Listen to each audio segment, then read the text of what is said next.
Então, essa é a aula que vocês me chamaram para dar aula sobre infecção pelo HIV. Eu gostei muito do convite, é uma aula que eu gosto muito de dar. E a experiência na semana passada, eu não sei se é o mesmo grupo que vocês têm, foi muito interessante. Eu recebi um feedback legal de alunos até do sul do Brasil, de outros lugares, foi muito legal. Então, eu agradeço mais uma vez esse convite, eu gostei muito, tá? Então, vamos falar sobre a infecção pelo HIV. Primeira coisa que eu queria já falar com vocês veem aí que o título da aula não é uma aula de AIDS, né? Por que eu optei por não colocar HIV e AIDS? Então, felizmente, hoje, cada vez mais a gente conversa sobre a infecção pelo HIV e menos sobre a AIDS, né? Que é o estágio avançado da infecção. E a gente vai ver, através da apresentação, por que isso, né? Então, a gente vai discutir um pouquinho sobre epidemiologia, aspectos da fisiopatogenia da infecção, como é que a gente faz o diagnóstico da infecção de HIV, o tratamento e a prevenção, tá? Então, primeiro vamos falar de epidemiologia. Como é que está a epidemia hoje no mundo, né? HIV/AIDS é um assunto que a gente... aparece muito na mídia leiga também, e às vezes tanta informação que a gente fica com dificuldade de se localizar, está aumentando, está diminuindo, piorou, no Brasil é pior, é melhor, então vamos trazer aqui alguns números para vocês, para a gente se localizar, como é que está a epidemia hoje, né? Então, esse dado aqui é do boletim de 2019, tem um erro aqui na digitação, e da UNAIDS de 2017, tá? Então, primeiro, quantas pessoas vivem com HIV hoje, né? Hoje a gente, antigamente as estatísticas eram em AIDS, agora as pessoas adquirem a infecção, são tratadas e continuam vivendo com a infecção. Então, a estimativa é de quase 37 milhões de pessoas no mundo vivendo com HIV, né? E a maior parte adultos e um número menor de crianças, né? A cada ano, quase 2 milhões de pessoas se infectam, são detectadas com HIV, são novos diagnósticos. E a cada ano, cerca de 1 milhão de pessoas morrem pelo HIV, por causas diretamente relacionadas ao HIV. E no Brasil, né? Bom, antes de falar do Brasil, felizmente, hoje, 2/3 das pessoas que vivem com HIV já estão sob tratamento, recebem tratamento antirretroviral no mundo, né? Esse dado é até junho de 2017, não, junho de 2019, e já cresceu. Felizmente, a gente está aumentando a cobertura de tratamento no mundo inteiro, tá? No Brasil, a cada ano, a gente tem cerca de 40 mil novos diagnósticos de HIV. Esse número vem em torno de 40 mil, desde 10 anos para cá, um pouquinho mais, um pouquinho menos, mas em 2018 a gente teve 43 mil, quase 44 mil novos diagnósticos de HIV no Brasil. E, em relação ao óbito, quase 11 mil óbitos em 2018. Então, a epidemia mudou muito de cara nos 30 anos de epidemia, mas a gente vê, por esses números, que continua sendo um problema de saúde pública grande no mundo e no Brasil, né? Então, desde da década de 80, quando começou a epidemia, até 2019, tem notificação de aproximadamente 1 milhão de casos de HIV e AIDS no Brasil. A gente sabe que sempre há subnotificação, mas mesmo com subnotificação, um número grande de pessoas foi diagnosticado durante a epidemia. Como é que está dentro do Brasil essa epidemia? Primeiro, é importante a gente lembrar que o Brasil representa metade das infecções na América Latina. Quer dizer, nessa sub-região, nesse subcontinente, metade está no Brasil, né? Então, é importante, é uma doença, importante causa de adoecimento no país, né? Novas infecções, já falei para vocês, óbitos também. E dentro do Brasil, mais da metade das pessoas que vivem com HIV estão na nossa região sudeste aqui, tá? grande parte, um quarto, no estado de São Paulo. E como é que estão os diagnósticos, né? Mudou muito a epidemia da década de 80 para cá, né? A epidemia surgiu em homens na década de 20 anos, homossexuais masculinos, ela se capilarizou na população, passou para as mulheres, mudou muito, e como é que está agora, né? Então, aqui a gente tem a comparação dos números de 2007 e de 2017, tem um intervalo de 10 anos. Então, a gente vê em verde como é que eram os números em 2007 e em roxo em 2017. Então, a informação mais importante aqui esse gráfico está dividido por faixas etárias, e o mais importante é a gente ver que, na maior parte das faixas etárias, houve um decréscimo na taxa de detecção, né? O número de novos diagnósticos por 100 mil habitantes caiu nesses 10 anos, né? Se a gente pegar os números globais do Brasil, o número caiu, e se a gente olha por faixa etária, caiu até os 30 anos, mas os homens jovens, né, então até 30 anos, nessas faixas etárias, houve um aumento, né, nos jovens, um aumento grande na taxa de detecção, que é um substitutivo para incidência, né, então, o número de novos diagnósticos por 100 mil habitantes no ano, né. Então, um terço das novas infecções hoje estão nessas faixas, nesses grupos aqui, homens, jovens, né? E um segundo subgrupo, onde não houve diminuição, até um pequeno aumento, são as pessoas com mais de 55 anos. Então, os homens com mais de 55 anos, e as mulheres, a gente não vê as mulheres aqui nesse gráfico, as mulheres com mais de 60 também não diminuiu, né? Nas mulheres diminuiu em todas as faixas etárias aqui, e também nas mulheres jovens. Então, a principal preocupação em termos de aumento de taxa de detecção reside aqui nessa faixa etária, homens jovens, né? Uma grande parte do aumento está concentrado aí. Outro aspecto diferente da epidemia no nosso país, no mundo inteiro, é a questão das pessoas mais velhas, né? Então, pessoas, cada vez mais, a gente diagnostica a infecção do HIV em pessoas com mais de 50 anos. Isso era uma coisa que não existia no começo da epidemia. A epidemia era restrita a jovens, né? E por que está acontecendo isso? Bom, primeiro, as pessoas mais velhas, elas estão se infectando, né? Se infectam depois dos 50 anos também, né? Então, quando a gente diagnostica, vê todos os diagnósticos do ano passado, de 2018, a gente vê que 12% eram pessoas com mais de 50 anos. Isso era 0% no começo da epidemia, era todo mundo menor que 50 anos, não tinha doença em pessoas, em adultos maduros e mais velhos, né?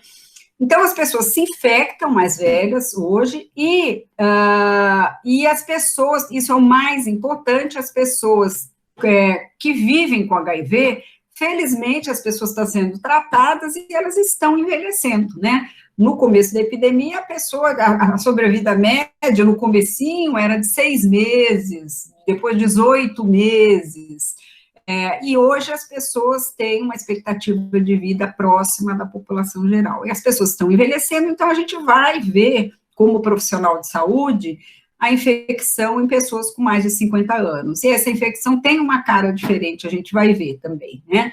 Então, hoje, no Brasil, no Brasil, 190 mil pessoas que estão sob tratamento têm mais que 50 anos, né? Então, é um número considerável, né?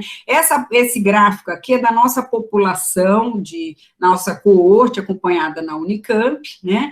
Esse dado é de 2017, então a gente vê aqui que quase 30% dos nossos pacientes acompanhados na Unicamp têm mais do que 50 anos. Tinham, né, em 2017, essa taxa aqui, essa proporção aumentou, né, porque essas pessoas envelheceram e mais pessoas com mais de 50 anos também entraram em tratamento. E 9% mais de 60 anos, né. Em 2017, o paciente mais idoso que a gente tinha 85 anos, né, mais velho hoje, tá? Em relação à mortalidade, como é que é a mortalidade relacionada à infecção pelo HIV e à AIDS, né? Bom, a mortalidade no mundo, se a gente olhar aqui os últimos 20 anos, ela está caindo, tá?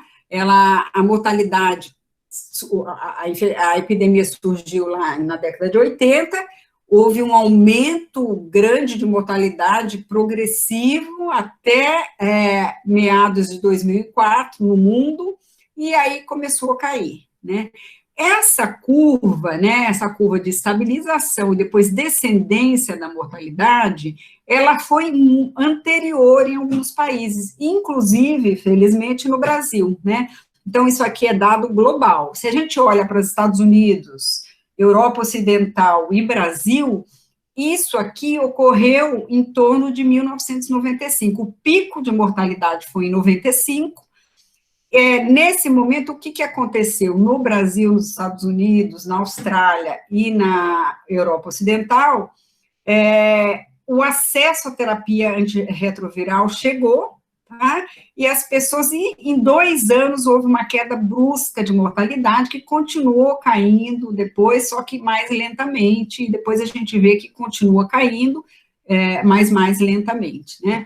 Então, isso aqui aconteceu no mundo 10 anos depois, porque o acesso à terapia antirretroviral nos países com maior número de pessoas vivendo com HIV, que são os países africanos e asiáticos, foi posterior ao acesso nos Estados Unidos, na Europa e no Brasil, né? Então, mas essa forma dessa curva foi a mesma, né, a curva de mortalidade.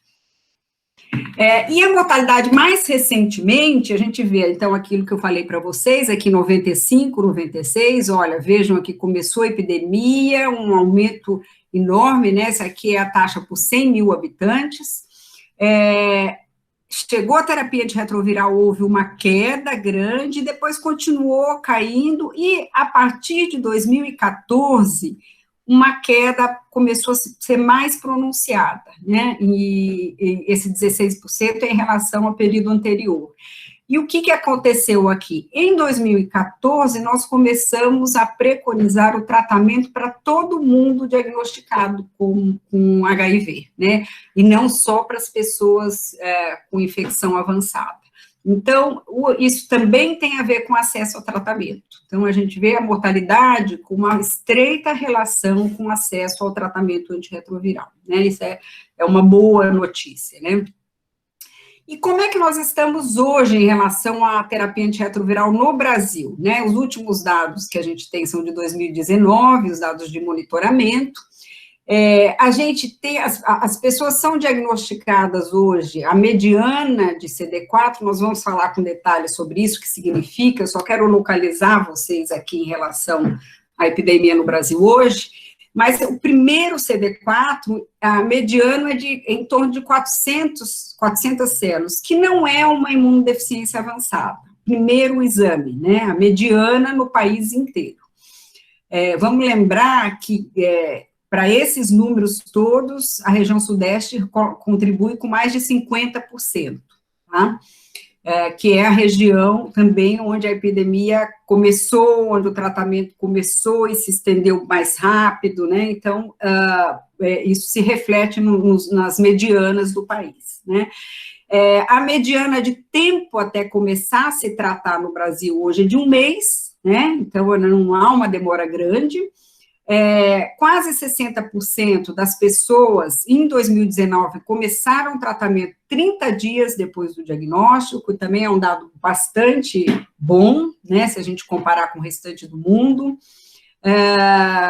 a taxa de adesão medida por dispensação, algumas medidas indiretas, né, adesão melhor do que 80%, está em 87%, segundo o monitoramento do Ministério da Saúde, e quase mais de 80% das pessoas que iniciaram o tratamento estão com tratamento eficaz, com carga viral indetectável. A gente vai discutir mais detalhadamente sobre o que significa CD4, carga viral, um pouquinho mais para frente, né? E tem uma taxa aí de 5% de abandono. É interessante que nós analisamos esses números para o nosso serviço na Unicamp, que a gente acompanha cerca de 2.700 pacientes, e eles são muito semelhantes, muito similares a esse dado que é a mediana do Brasil, tá? Bom, aqui são as pessoas começando, né, essa barra roxa, o número de pessoas, quer dizer, a barra inteira é o número de pessoas em tratamento no ano, e o verdinho é começando o tratamento. Então, esses dados ainda não estão completos para 2019, mas a gente vê mais de 70 mil pessoas por ano começando o tratamento, desde 2014, começou quando foi o tratamento para todo mundo, e a gente hoje tem cerca de 700 mil pessoas em tratamento, né? Tem mais que isso agora, está mais próximo de 900, se eu não me engano. Então, vamos falar um pouquinho, a gente já falou dos dados, como é que está a epidemia, vamos falar de aspectos epidemiológicos em termos, como é que a infecção é transmitida, né? Então, vocês sabem que o modo de transmissão mais importante é a transmissão via sexual, né, hétero ou homossexual, né, relação sexual genital ou genital anal, é a maior forma, mais frequente forma de transmissão, e depois tem outras formas que são mais incomuns, mas elas podem acontecer. Então, o uso de droga intravenosa, transfusão de sangue e a transmissão vertical da mãe para o bebê durante a gestação, parto ou amamentação, né? Então, por conta da gente ter tratamento e métodos de prevenção, essas formas, transfusão e transmissão vertical, elas diminuíram muito, elas ocorrem esporadicamente, mas elas não têm importância epidemiológica, é muito raro. Em relação ao uso de drogas intravenosas, no começo da epidemia, na década de 80 e 90, cocaína intravenosa era a principal forma de uso de drogas, de substâncias psicoativas na população. E na década de 90, final da década de 90, o crack substituiu a cocaína intravenosa. E isso se refletiu no modo de transmissão de HIV na população. Então, a gente vê esses dados, eles são de 2007 para cá, né, quando já a cocaína intravenosa já havia deixado de ser uma forma de uso, e menos de 2%, né, no geral deu 2% de pessoas que foram diagnosticadas e haviam se infectado através do uso de droga intravenosa. Isso é menor ainda hoje, né, porque as pessoas que foram diagnosticadas, por exemplo, em 2007, muitas vezes tinham se infectado na década de 90, tá? Quando ainda havia bastante droga intravenosa, né? Hoje isso assim, na região sudeste a gente praticamente não diagnostica em usuários de droga intravenosa, é uma coisa que em algumas regiões do país, por exemplo, Santa Catarina, parece que tem um uso ainda, em cidades do Porto, algumas, ainda o uso intravenoso tem alguma relevância. No global, é a transmissão sexual, né? Então, aqui a gente vê os dados em homens, né? Metade dos homens diagnosticados em 2019 haviam adquirido a infecção por relação homossexual, e a outra metade relação heterossexual, tá? Então, a razão homem-mulher de diagnóstico, assim, para cada 2,6 homens diagnosticados, para cada mulher diagnosticada, 2,6 homens são diagnosticados, tá? Esse dado é de 2019. Isso foi muito maior, essa razão, né? No começo da epidemia era 40 para 1, depois diminuiu, chegou a 1,7, e com esse aumento nos homens jovens, nos últimos anos, voltou a subir essa razão homem-mulher, né? Então, voltou de 1,7, subiu para 2, e no último dado, no boletim de 2019, 2,6, né? Então, isso aí reflete esse aumento nos homens jovens que houve recentemente.